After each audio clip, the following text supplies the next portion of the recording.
어떻게 살아야 해요? 철학자에게 인생을 묻는다. 저자는 맨리 피 홀입니다. 제가 낭독하고 싶은 부분은요, 나를 잘 표현하지 못하겠어요 라는 부분입니다. 저는 감정을 잘 표현하지 못합니다. 심지어 어렸을 때도 가족에게 애정 표현을 하는데 어려움을 느꼈습니다. 그런데 또 무시당하고 싶지는 않습니다. 제게 어떤 문제가 있는 것일까요? 어떻게 해야 고칠 수 있겠습니까? 질문하신 분처럼 세상에는 선천적으로 감정을 잘 표현하지 못하는 사람들이 있습니다. 드물긴 하지만 이 증상이 심해지면 모든 형태의 애정 표현이 차단되어 타인과 더불어 살면서 행복을 느끼고 건설적인 관계를 형성하는 정상적인 삶의 가능성도 크게 낮아질 수 있습니다. 어린 시절의 성장 환경 때문에 감정을 잘 표현하지 못하는 사람으로 자라나는 사례도 있습니다. 부모가 애정 표현에 인색하면 아이도 이걸 정상으로 여기고 감정을 절제하게 됩니다. 특히 인간적인 감정 표현을 속물근성으로 치부하는 일부 종교단체의 영향을 받은 사람일수록 이런 성향이 두드러집니다. 어렸을 때 애정이 결핍되었던 사람이 성인이 되어 갑자기 타인의 사랑을 받으면 불쾌하게 느낄 수 있습니다. 성인이 되어 겪는 아픔이 영혼의 상처를 남기고 두려움과 방어 기제의 벽을 세우는 결과로 이어질 수도 있습니다. 수줍음은 일종의 자아의식으로 그 이면에는 표면적으로 잘 드러나지 않는 오만과 우월 컴플렉스가 숨어 있을 수 있습니다. 타인의 도움을 거절하면 왠지 내가 강한 사람이 된 것 같은 느낌이 듭니다.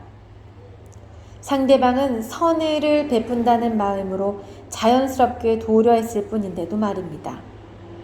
완전하게 독립적으로 자급자족할 수 있고 어떠한 상황도 혼자서 극복할 수 있는 초인이 되기 위해 애를 쓰다가 나도 모르게 인간관계를 피하게 될 수도 있습니다.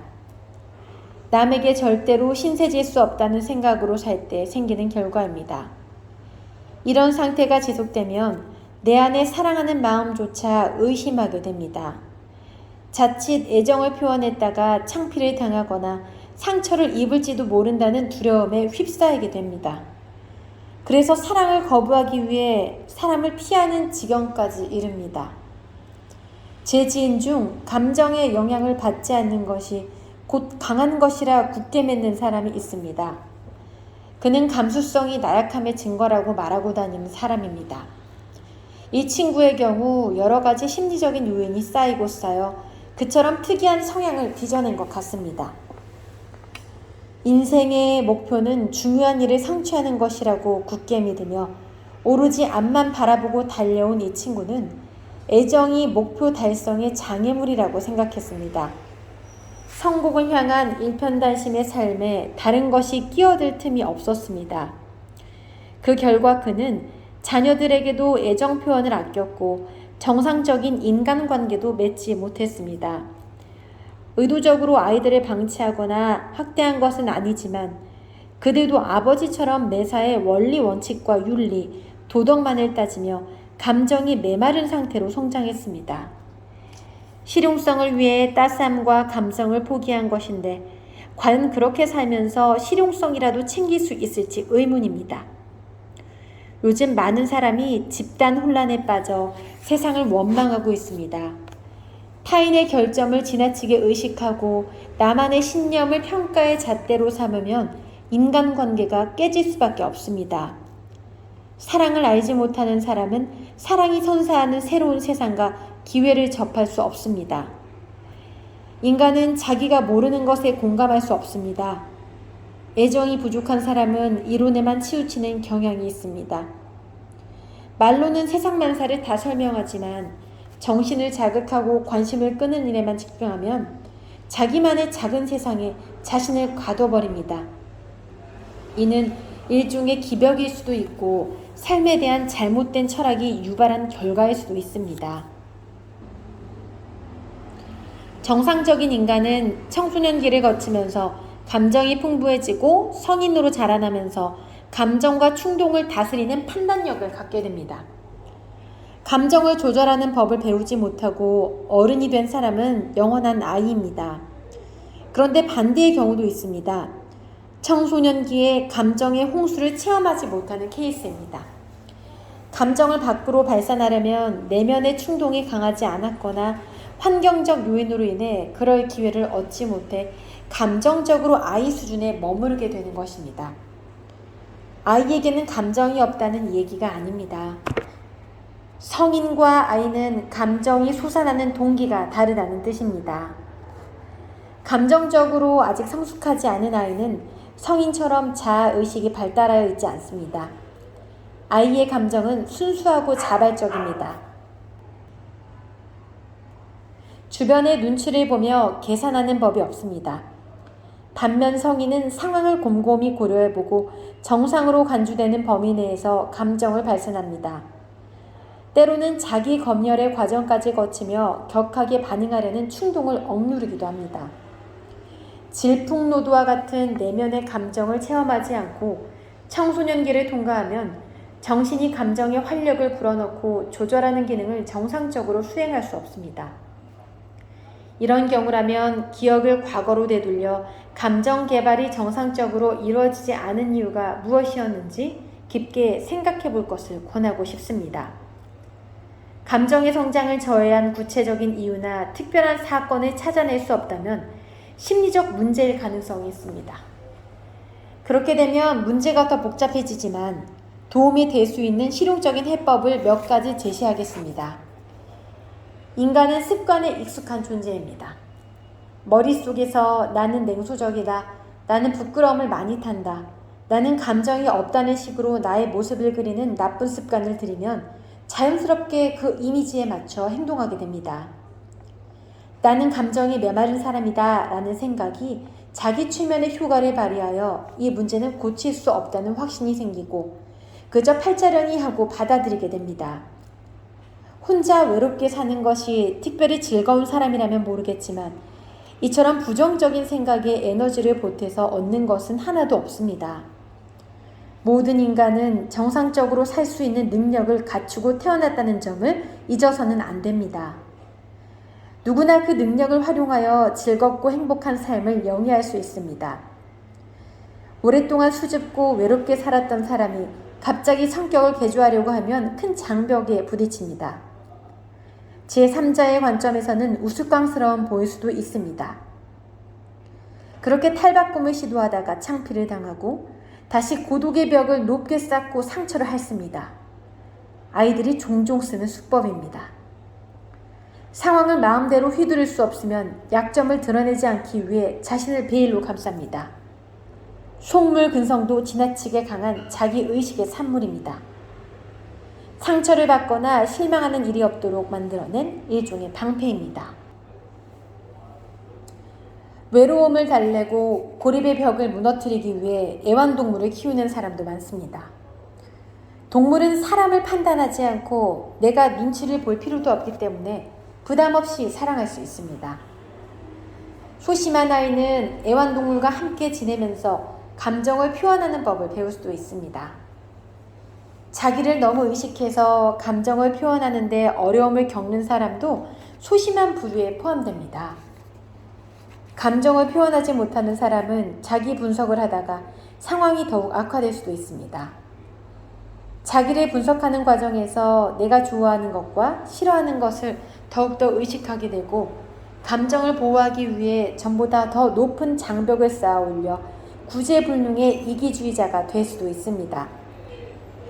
용기가 없는 사람은 용기가 선사하는 보상을 절대 맛볼 수 없습니다. 감정을 억누르는 것보다는 차라리 감정을 표현하고 상처받는 편이 낫습니다. 감정이 풍부하면 기쁨도 느낄 수 있고 때로는 슬픔도 느낄 수 있습니다. 이 두 개의 상반되는 감정이 뒤섞였을 때 삶의 가치가 더해지는 것입니다. 온갖 구실을 붙여가며 싫은 일을 피해 다니는 것은 바람직하지 않습니다. 오해받거나 이용당하는 것이 두려워 영혼을 내면 안에 가두는 것도 잘못된 발상입니다. 좋은 것과 나쁜 것, 즐거운 것과 슬픈 것을 정확하게 분별하지 못하는 어린이는 상처를 받고 내면의 문을 틀어 막을 수도 있습니다. 하지만 성인이 그렇게 행동해서는 안 됩니다. 감정이 날뛰고 행동이 경솔해서 좋은 것은 없지만 사람은 누구나 애정을 느껴봐야 합니다. 애정을 주는 것도 받는 것도 두루 경험해봐야 합니다. 이 경험을 하지 못하면 삶이 제공하는 최고의 축복을 놓칩니다. 저는 초인적인 의지를 발휘하여 본능과 태생적인 성향을 무작정 억누르는 것은 반대하는 입장입니다. 상담하러 저를 찾아온 사람들에게도 절대로 그렇게 조언하지 않습니다. 그보다는 기본적인 방어 기제를 단숨에 무너뜨리지 않는 범위 안에서 조금씩 감정을 표출함으로써 점차 삶을 알차게 채우는 편이 훨씬 낫습니다. 미술, 음악, 시, 드라마, 종교 등에 관한 식견을 넓히고 아름다움에 공감하는 습관을 기르면 저절로 감정이 우러나오게 되어 있습니다. 차분하고 진지하게 인생과 세상에 대해 사색하다 보면 타인이 성취한 업적에 대해 감사하는 마음도 솟아나게 됩니다. 타인을 위해 봉사하며 일생을 바친 엘버트 슈바이처, 어둠과 고요를 정복한 헬렌 켈러 같은 위인들에 대한 존경심이 자연스럽게 생겨납니다. 소박한 사람들의 용기를 알아보고 자녀를 위해 헌신하는 엄마, 사심 없는 친구의 진실한 마음에 공감할 수 있으면 가슴 속에서 뭔가 꿈틀거리면서 그들에게 감사를 표시하고 노고를 격려하고 싶은 충동이 생겨납니다. 내면에서 이런 감정이 느껴지지 않는다면 타인을 질투하고 있거나 숨은 속셈을 품고 있다는 뜻입니다. 자기는 사랑을 받아본 적이 없어서 세상을 원망한다고 말하는 사람도 있습니다. 이기적인 부모 또는 파괴된 가정에서 자라 삐뚤어진 것도 억울한데 왜 내가 굳이 타인의 행복에 기여하기 위해 노력해야 하느냐고 항변하는 사람도 있습니다. 비슷한 처지에 있는 많은 사람이 이런 생각을 하고 있는데 잘못된 것입니다. 감정의 표현은 어디까지나 내가 하는 것이지 남에게 달린 것이 아닙니다. 상대가 응답하지 않더라도 우리에게는 사랑할 권리가 있습니다.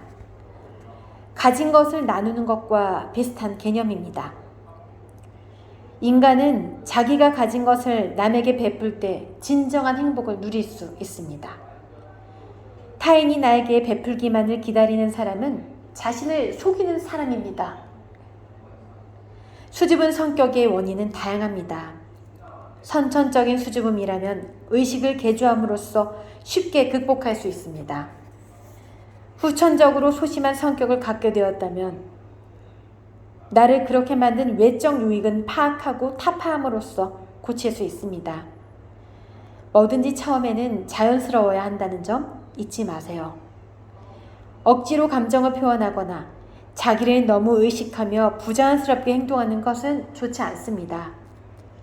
사람을 만날 때 진심이 담긴 악수를 하거나 마음에서 우러나온 감사의 표시를 하는 식으로 가볍게 시작하는 것도 좋습니다. 진정으로 감사하는 마음을 가지면 온 세상이 갑자기 밝아지는 마법을 체험하게 됩니다. 처음에는 불필요한 상처를 피하는 차원에서 이처럼 가볍게 접근해 보세요. 하다 보면 나도 한 명의 어역한 인간으로서 책임을 가진 존재라는 느낌이 들게 될 것입니다. 애정을 거부하는 것은 타인의 행복을 가로막는 것이나 다름없습니다. 인간은 남에게 베풀면서 진정한 행복을 얻기 때문입니다. 애정 표현은 인간의 특권이자 삶의 필수품입니다. 지금보다 나은 삶을 살고 싶은 마음이 있다면 주변 사람들이 좋은 일을 하고 베풀 수 있도록 돕기 바랍니다. 남의 도움을 받는 것은 수치스러운 일이 아닙니다. 하지만 일종의 빚을 진 것은 맞습니다. 타인의 도움으로 행복해졌다면 다음에는 내가 타인에게 베풀면서 행복을 전한 의무가 생각납니다. 사랑은 아름답고 자애로운 음모라는 말이 있습니다. 사랑하는 마음을 가진 사람은 남이 행복해지기를 간절히 바랍니다. 사랑으로 가득 찬 따뜻한 마음이 내 안에 깃들면 일상도 아름다워지고 인생의 목표도 뚜렷해집니다. 만인에게 기쁨과 행복을 널리 전파하고자 하는 정상적인 감정을 외면하는 건 바람직하지 않습니다. 의식적으로 성장하면서 이타주의에 익숙해지면 사랑하기도 쉬워지고 이기주의가 나에게 사랑을 가져오는 경우는 절대로 없다는 사실을 깨닫게 됩니다. 세상사에 관한 관심의 폭이 넓어지고 세상을 위해 큰일을 해낸 사람들의 업적에 감사하는 마음이 생기면 그들을 존경하며 찬사를 보내는 일도 쉽게 다가옵니다.